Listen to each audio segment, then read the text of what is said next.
কোন গুনাহে আল্লাহ বান্দার দিক থেকে মুখ ফিরিয়ে নেন। এই বিষয়ে প্রসিদ্ধ একটা হাদিস আছে, নবী সাল্লাল্লাহু আলাইহি ওয়াসাল্লাম বলেছেন, তিন ব্যক্তি এমন আছেন যাদের সাথে কিয়ামতের দিন আল্লাহ কথা বলবেন না, তাদেরকে আল্লাহ তাআলা পবিত্র করবেন না। এই মানুষগুলো যাদের থেকে আল্লাহ তাআলা মুখ ফিরিয়ে নেবেন, তাদের সাথে আল্লাহ কথা বলবেন না, তাদেরকে আল্লাহ পবিত্র করবেন না। সেই মানুষগুলোর মধ্যে একজন হলেন ওই পুরুষ, যে পুরুষ টাকনুর নিচে পোশাক পরে। পোশাক পরে বলতে যে পোশাক উপরের দিক থেকে যায় সেটা টাকনুর নিচে পরে, প্যান্ট, পাজামা, চাদর, লুঙ্গি, জুব্বা, জামা, এগুলো। মুজা যেটা থাকেই নিচে, নিচ দিক থেকে পরা হয়, ওইটার কথা ভিন্ন। তো এই যে মুসবিল যে ব্যক্তি টাকনুর নিচে প্যান্ট, পাজামা, লুঙ্গি ইত্যাদি পরে, এই ব্যক্তি, তার সাথে আল্লাহ কিয়ামতের দিন কথাও বলবেন না এবং তার দিকে আল্লাহ তাকাবেনও না, তাকে আল্লাহ পবিত্রও করবেন না।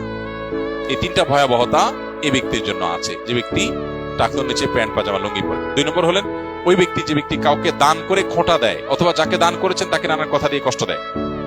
দান করেছেন, আল্লাহর কাছে আশা করবেন এর বিনিময়।